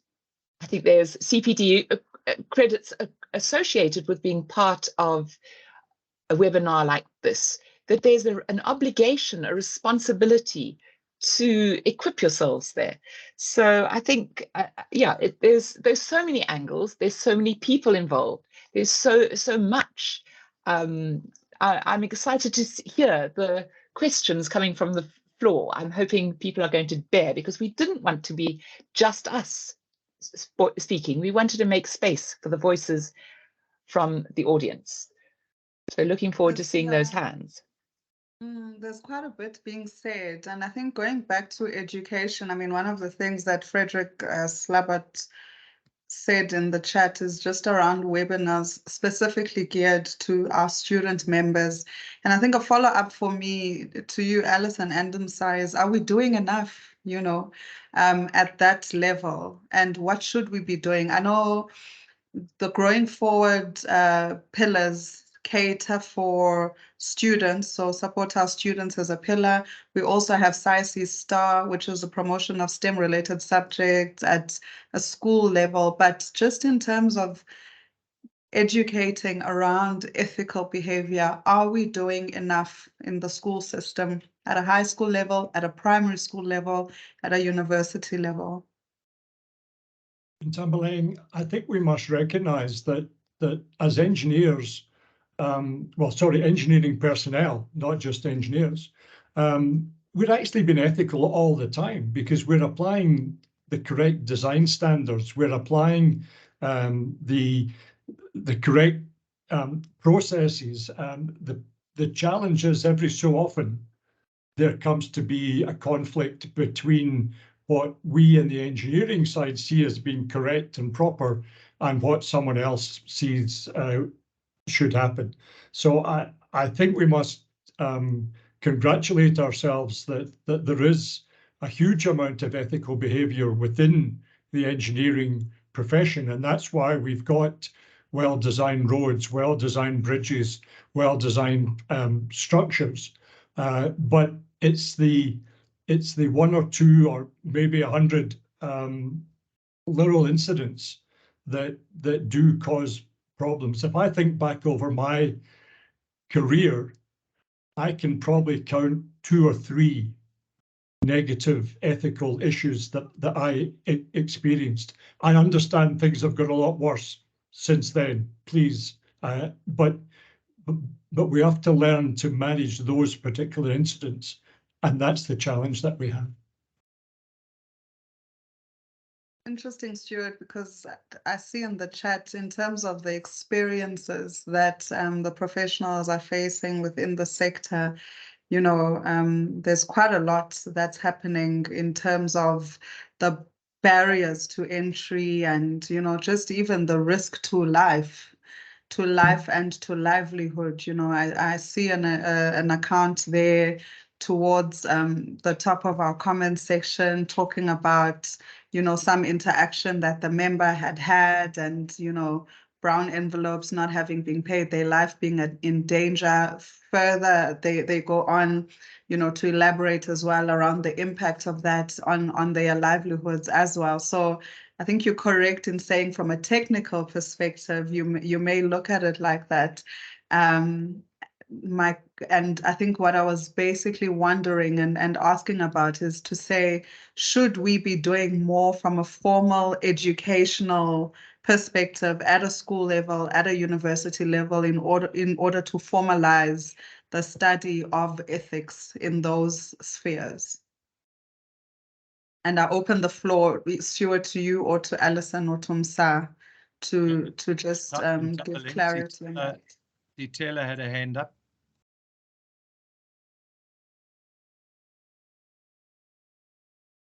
Yeah, I just wanted to do 1 or 2 comments on what has been said, and also for the people who are listening. First of all, I hear what Stuart is saying. As I said, the credo of the engineer came from the order of the engineer, which was linked to the order of the engineer, which was decided in 1970. And the reason why that order was done was because a building had collapsed in Canada. It had killed people, and when investigations were done, it was found that it was the engineers who had actually unethically taken money and did not reinforce the building according to their own design, because someone said, cut down the steel so we can get money. And those things do happen. And what has happened is they've taken all the steel from that building, they've made some rings, which you go to be the order of the engineer, and you wear that ring, you recite that kind of creed. Is slightly different from this one, as a saying that I would never participate in a situation that would be like this again in my life. So it's very important for engineers, and I'm going to say SAICE has actually produced the credo. It's printed on very nice SAICE paper, and you can take it from SAICE and you can sign it, and you can commit yourself to say, look, I want to live by this. So that's one of the things I wanted to do there. And a lot of these things are psychological. Psychologically committing yourself to lead an ethical life will help you along the way. The next thing I wanted to say was that I wanted to quote from my 2011 speech. Ethics involves everyday life choices by all living on this planet. It enables reflection on what we have done and what we wish to do. It enables us to reflect on whether we have acted for the good of others or in self-interest. Ethics has been defined as the rules or standards governing the conduct of a person or of a member of the profession. So ethics is all-encompassing. It's more than just in engineering. And we need, I believe, to have a culture that will be ethical across the board. Because at the end of the day, the young engineer may be forced to do things because of a corrupt, for example, accountant who's running the company. So we need to make sure that ethics are fostered throughout. To answer Tabeleng directly, I also share the belief that somehow we need to find a way of making sure that ethics are integrated into the curricula of schools, both in engineering and indeed in all disciplines. Thank you. Thanks, Satela. And I just remembered that we recently visited Tshwane University of Technology, and you'll be interested to know that they actually sign the credo when they graduate, which was really encouraging, you know, to hear and to see. So those are one of the areas that I think they've implemented it practically, and that's really useful. Thank you for that feedback. Let me now turn our attention towards whistleblowing. And Alison, I think maybe as the chair of the committee, just to give guidance, because I've seen a few comments in the chat talking around whistleblowing. Of course, it has consequences as it relates to safety and that. But what is the recommendation in terms of the process that could be followed relating to whistleblowing? Sure, that's a big question, Tabeleng. So I think I'm going to start where I start with students. And I start by saying to them, they need not to act alone, and they're responsible to build a community of people around them that they can trust, starting in the university, but going with them into life.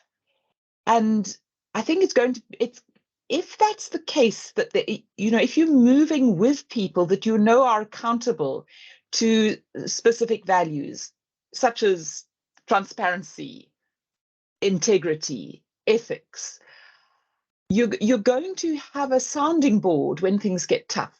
What do we do? It's not acting alone. What I was saying is that it's also the responsibility of a company, whether it's a young company, startup company, or an older established company, to build systems where problems can be logged. But these flagging problems is also very closely related to this culture of ethics. Because if the culture is to poke holes in other people and to find fault and to knock them down, you're going to find that whistleblowing doesn't work. But if it's to wrestle with a problem and to find a way of moving through it with people, showing respect to different contributions, that's what I hope. That's what I've seen working. I won't go to say so far as it's easy, but I think it's what we need to do. It's the wrestling, recognizing the shortcomings, recognizing the problems, be almost beyond your control, bringing in stakeholders, holding them accountable to values, agreeing those values. I think it's got to be a conversation.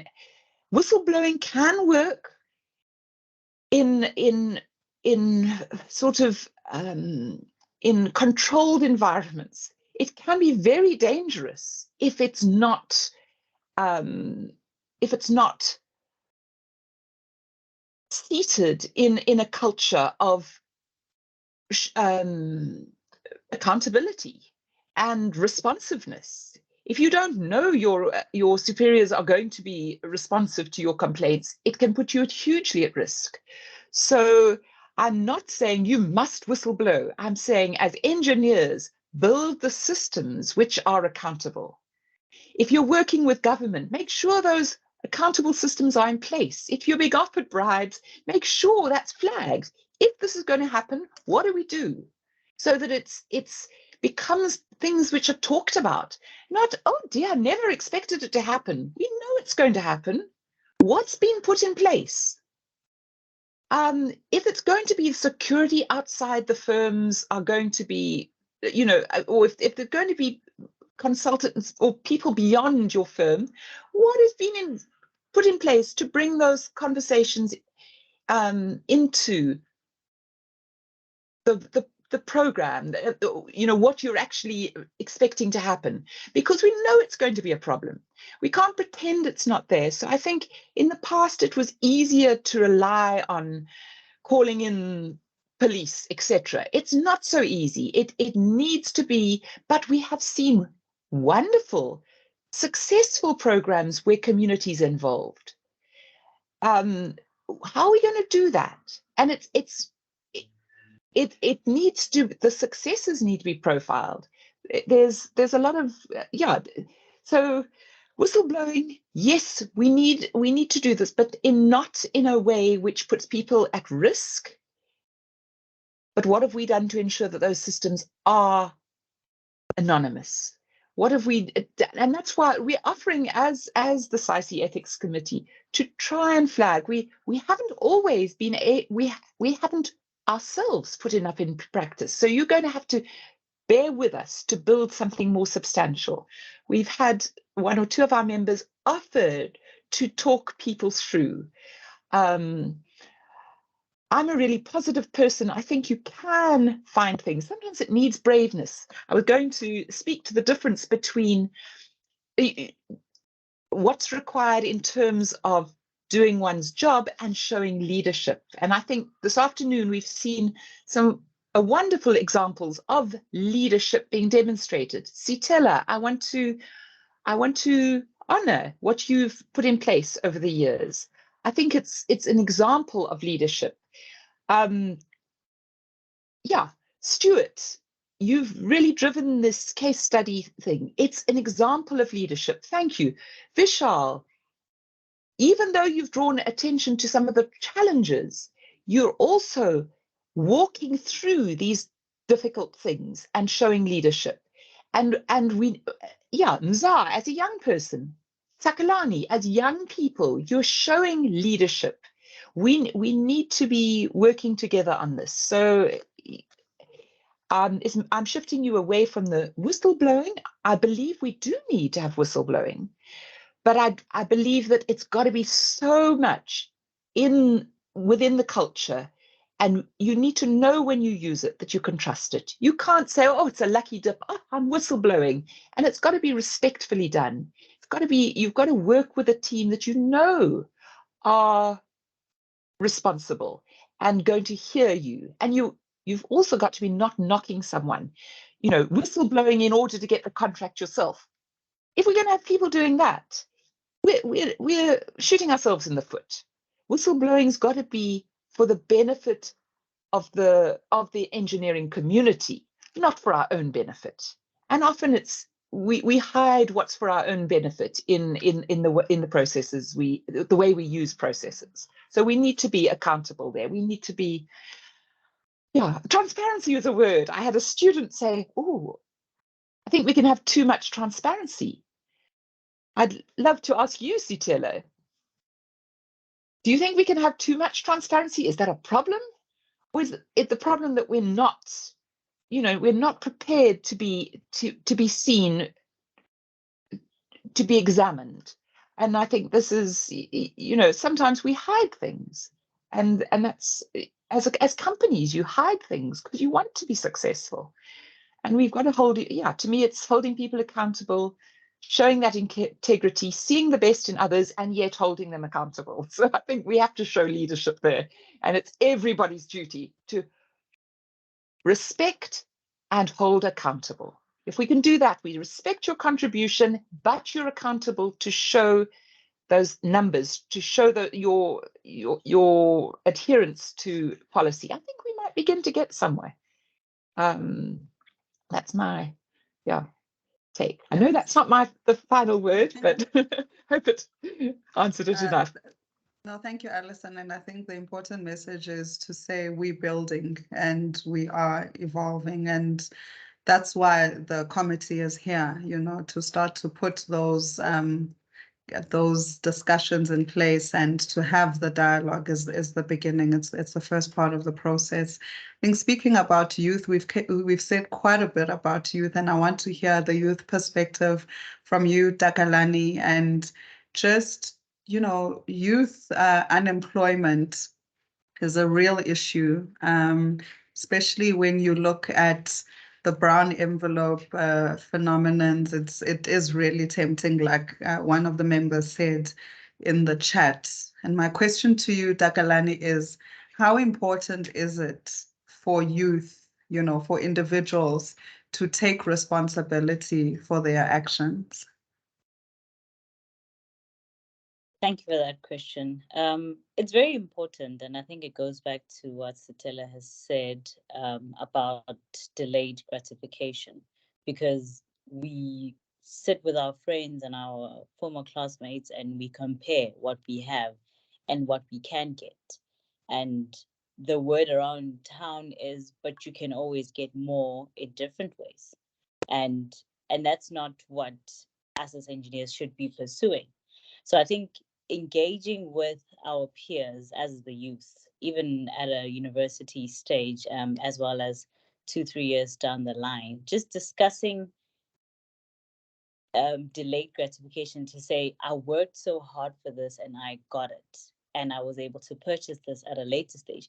And comforting one another to say, it's not about what you have, but it's about the type of engineer that you will be.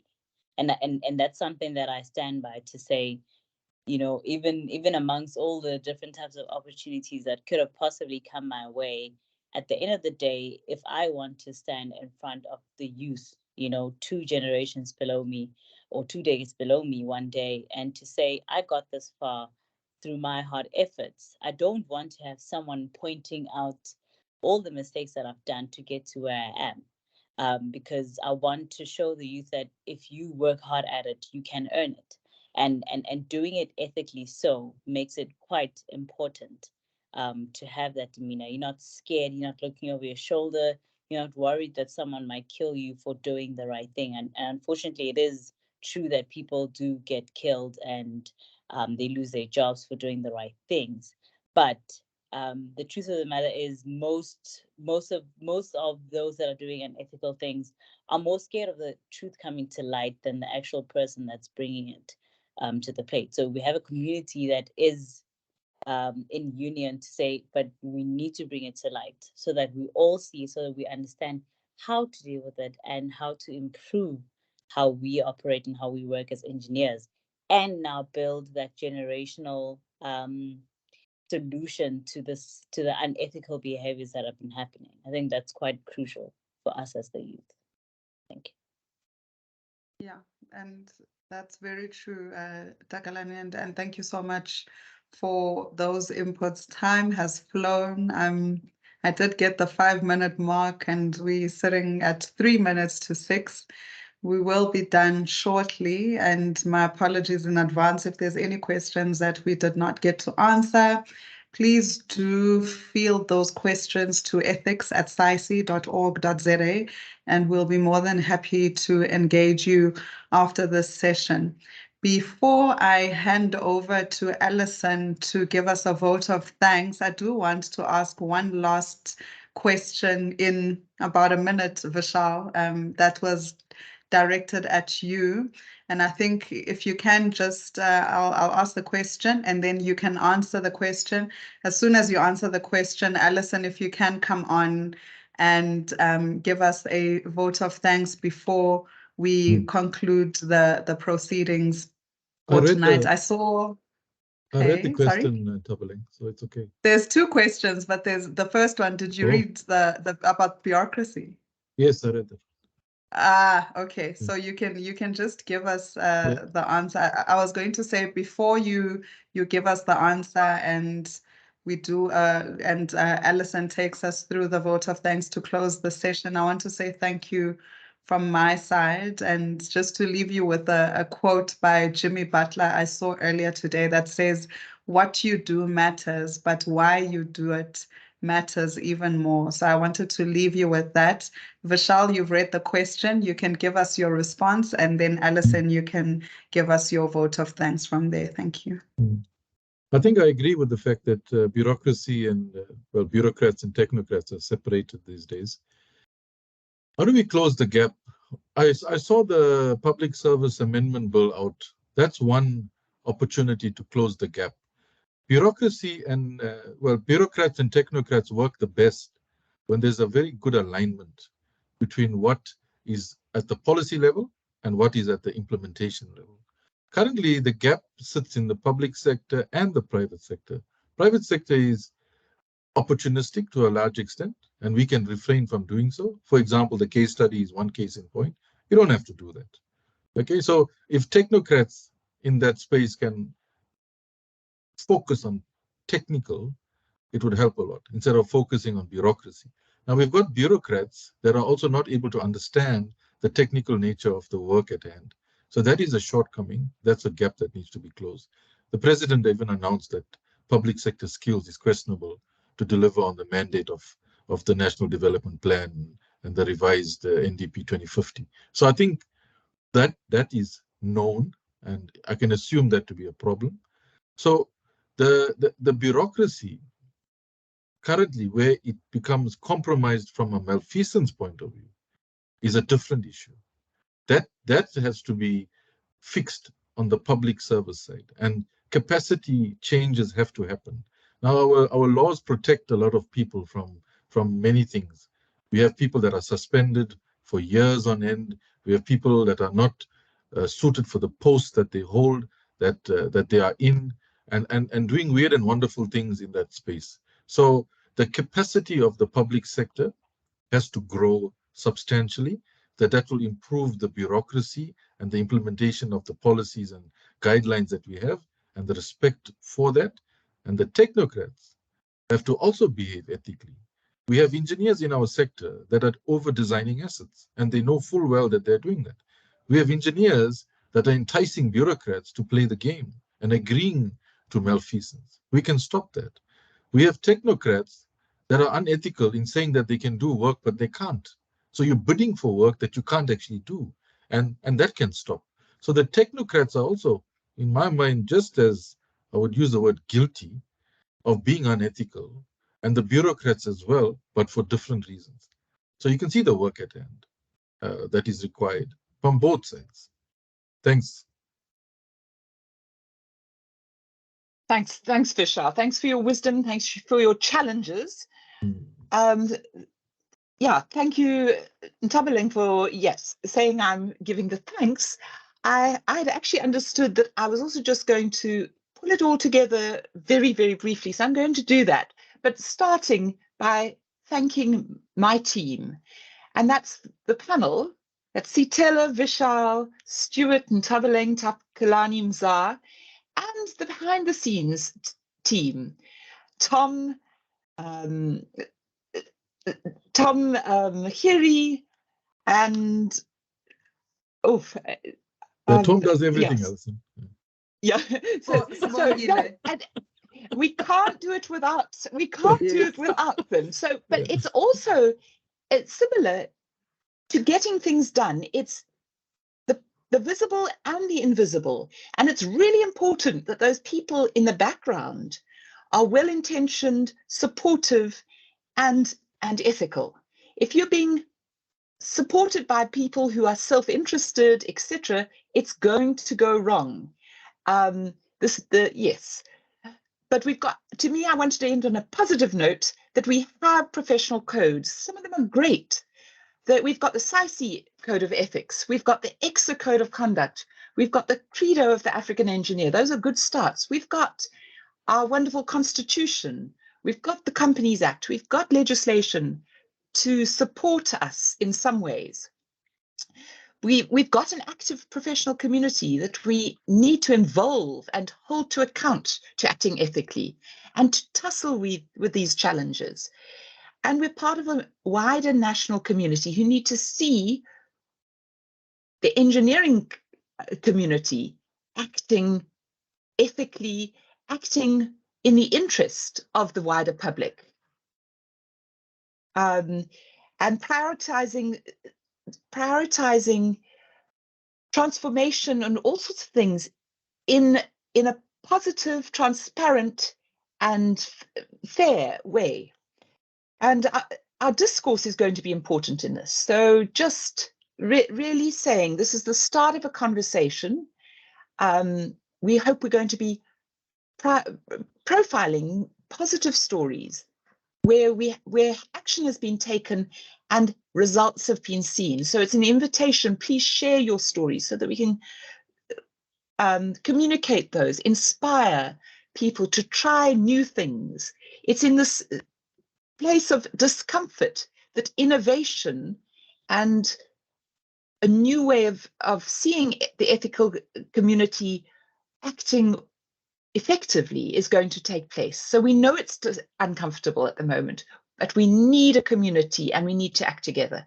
So that's how I wanted to end. So it's a thank you to my team, but it's also a thank you to each one of you for being here today, for participating and for filling in the values, for thinking about what are our values, for taking the conversation, for taking the ethics moments beyond this space into the work environment, for challenging and celebrating success and holding to account when success is still not seen.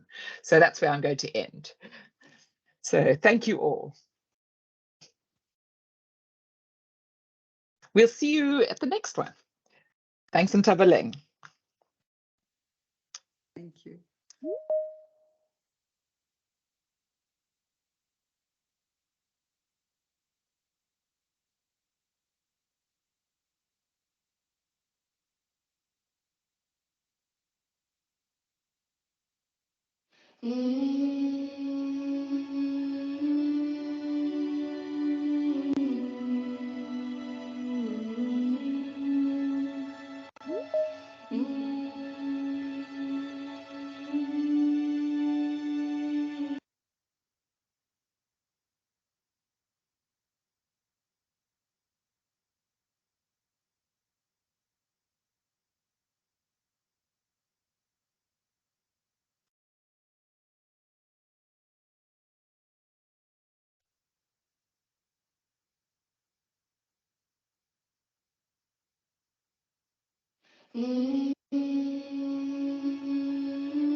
Lift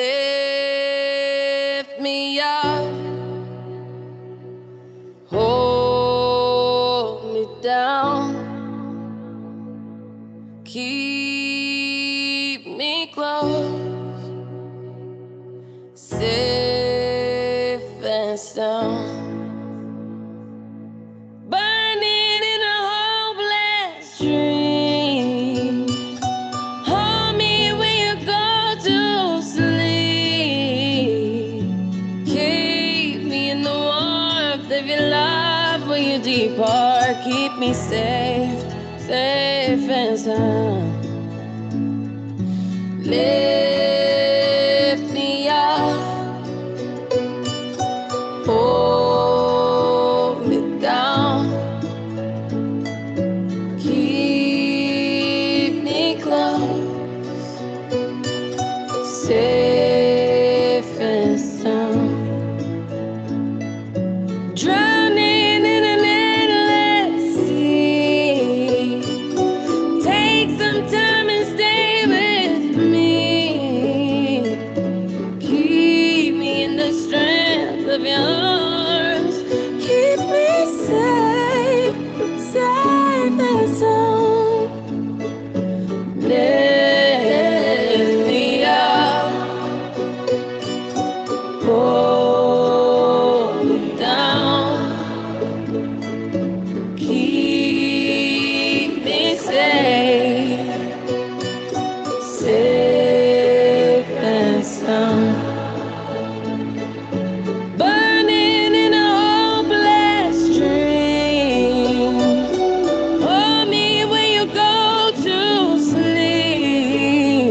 Lift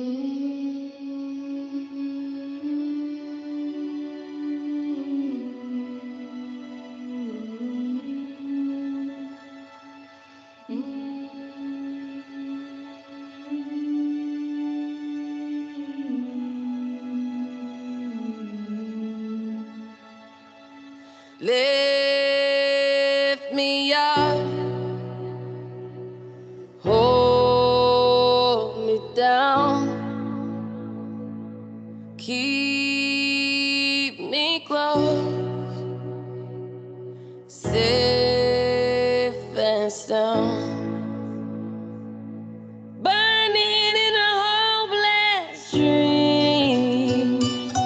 Hold me when you go to sleep. Keep me in the warmth of your love when you depart. Keep me safe, safe and sound. Lift me up, hold me down, keep me close, safe and sound. Drowning in an endless sea. Take some time and stay with me. Keep me in the strength of your arms. Keep me safe, safe and sound. Lift me up, hold me down, keep me safe, safe and sound. Burning in a hopeless dream. Hold me when you go to sleep. Keep me safe. We need light. We need love. Lift me up in your arms. I need love. I need love. I need love. On me. On me. On me. On me. On me. On me. On me. On me. On me. On me. On me. On me.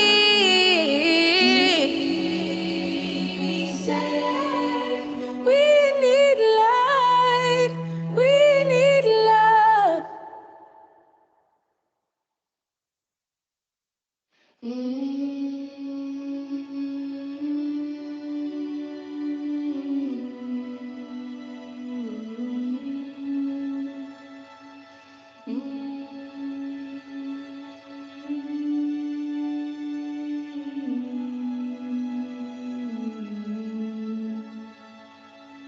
Lift me up, hold me down, keep me close, safe and sound. Burning in a hopeless dream. Hold me when you go to sleep. Keep me in the warmth of your love when you depart. Keep me safe, safe and sound. Lift me up, hold me down, keep me close, safe and sound. Drowning in an endless sea. Take some time and stay with me. Keep me in the strength of your arms. Keep me safe.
Megan, go and get dinner in Tabaling.